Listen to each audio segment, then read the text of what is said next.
서양 철학사에서 가장 위대한 철학자를 꼽으라면 칸트를 빼놓을 수 없습니다. 그는 플라톤, 아리스토텔레스, 데카르트, 헤겔과 더불어 소위 서양 철학사의 5대 천왕이라고 불리는데요. 특히 이들 중에서도 가장 중요한 인물 한 명을 꼽아야 한다면 칸트는 많은 경우 플라톤과 경쟁하며 정상을 다툴 겁니다.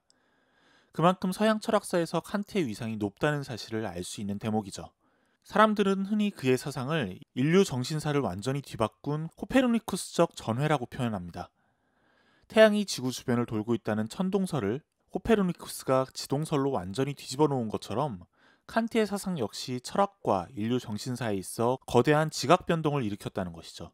우리는 이번 시간에 칸트의 3대 비판서 중 첫 번째 책이라 할 수 있는 순수이성 비판의 내용을 살펴봄으로써 그가 철학의 한 분과인 인식론에 일으킨 거대한 변화와 마주하고자 합니다. 칸트 이전의 인식론에서 대상은 사물 자체에 해당합니다. 대상은 그 자체로 완결된 형상을 지니며 주체에 앞서 그리고 주체와 독립해서 존재하죠. 즉 주체가 대상을 인식하든 인식하지 않든 관계없이 대상은 그 자체로 있습니다. 이런 사고관에 따르면 인식은 대상을 비추는 역할을 할 뿐입니다. 마치 거울이 사물을 비추는 것처럼 마음이 대상을 반사하는 가운데 인식이 이루어진다고 본 것이죠. 이처럼 마음을 거울에 비유하는 전통적 인식론에서는 참과 거짓의 기준 또한 대상에 두고 있습니다. 마음속에 있는 표상이나 그것을 표현하는 말이 참이기 위한 조건은 그것이 대상과 일치하는지 여부를 통해 확인하는 것이죠. 우리는 이러한 관점에서 나온 인식론을 진리 대응설이라고 말합니다. 이 이론에 따르면 우리의 생각이나 말은 대상과 일치할수록 참됩니다. 반면 대상이 없는데 있는 것처럼 말하거나 원래의 대상과 다르게 말하면 거짓이 되죠. 그러나 칸트의 인식론이 시작되면서 모든 것이 달라집니다. 대상이 아니라 주체가 우위를 차지하게 되는 건데요. 그가 보기에 지각은 물론 대상 자체의 성립 조건이 주체에 있습니다. 그러므로 대상은 주체와 무관하게 존재하는 사물 자체일 수 없습니다. 대상은 오로지 주체와의 관계에서만 나타날 수 있는 것, 다시 말해 현상에 불과해집니다. 여기에 따르면 참과 거짓의 기준도 달라질 수밖에 없습니다. 주체가 대상을 원래대로 반영하는지의 여부가 아니라 주체 내의 인식 능력이 제대로 작동하는지 여부에 따라 표상의 참과 거짓이 결정되는 것이죠. 이러한 인식의 전환을 통해 칸트는 세상이 그 자체로 존재하는 모습이 아니라 그것이 우리에게 나타나는 방식을 문제 삼습니다. 즉 인식의 메커니즘을 통해 세상이 우리에게 어떻게 나타나는지를 확인하고자 하는 것이 순수이성 비판의 목적이자 목표라고 할 수 있는 것이죠. 칸트가 말한 인식의 메커니즘을 요약하면 다음과 같은 도식이 만들어질 수 있습니다. 여기서 중간에 위치한 현상이란 우리에게 나타나는 것들을 말합니다. 지금 나타나면서 보이고 들리는 구체적 경험의 세계 전체가 바로 현상계이죠. 그렇다면 현상의 내용은 어디에서 올까요? 바로 현상계 배후에 있는 물 자체에서 옵니다. 물 자체는 대상이 주체에게 나타나기 이전의 사물 자체를 말합니다.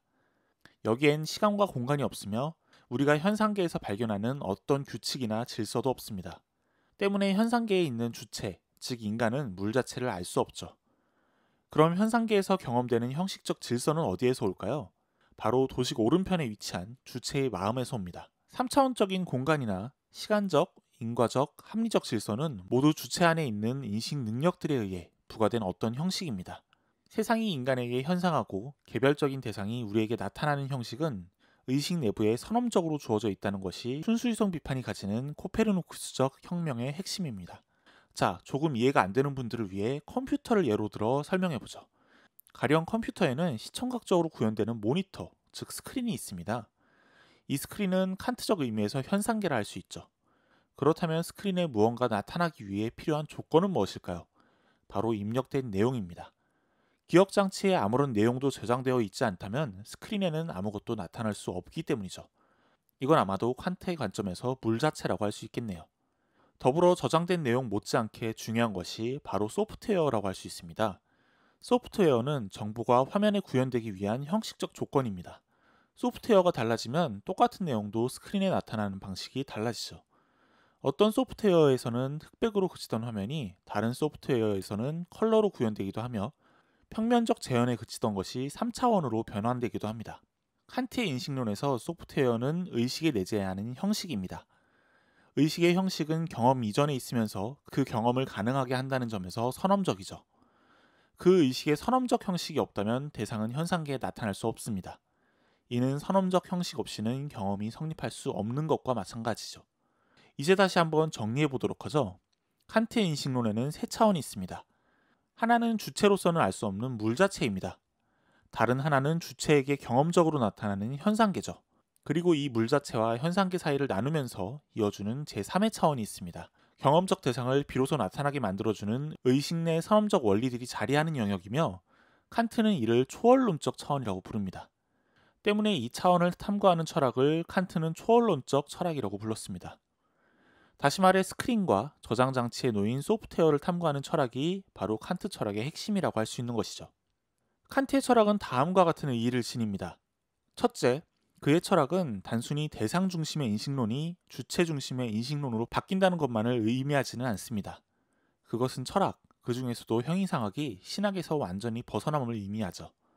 대상의 실제 여부, 참과 거짓의 문제를 이 세계를 창조한 신에게로 돌린 이전 시대의 인식론과 달리 참된 인식의 기준을 의식 내면으로 옮겨와 인식 능력들 간의 통일성에서 찾아야 한다면 의식을 초월하는 신을 끌어들일 필요가 없기 때문이죠. 둘째, 철학적 이성이 수학적 이성으로부터 해방되게 됩니다. 17세기의 과학혁명 이후 수학은 학문의 표본이자 모델이었습니다. 철학도 여기에서 자유로울 수 없었는데요. 하지만 칸트는 수학적 합리성을 추구하는 능력을 지성이라고 부르고 이를 철학적 사유 능력인 이성과 구분했습니다. 다시 말해 신학, 그리고 그 뒤를 이어 수학에 예속되어 있던 철학이라는 학문을 다시금 독립적이며 그 자체로 위대한 학문으로의 지위로 되돌려 놓은 인물이 바로 칸트라고 할 수 있는 겁니다.